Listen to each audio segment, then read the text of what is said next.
evimizə bahar nəfəsi. Sen ananın həyatda fəxri bir dənəsi. 11 yaşın mübarək mənim toppuş oğlum. Sen mənə Allahın bəxş etdiyi gözəl hədiyəsi. Bu həyatda ayağına dəyməsin qəm daşı, həmişə qürurlandır ailəni, uca olsun başın.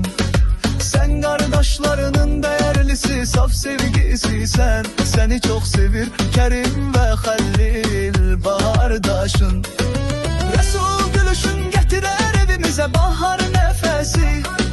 Sen ananın hayatta fəxri bir dənəsi. 11 yaşın mübarək mənim toppuş oğlum.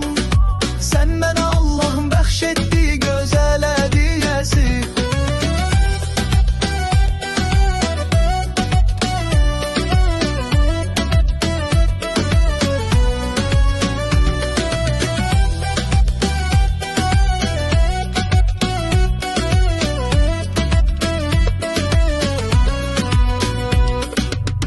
Zaman hayatını yaşa, sevinciyle dolu.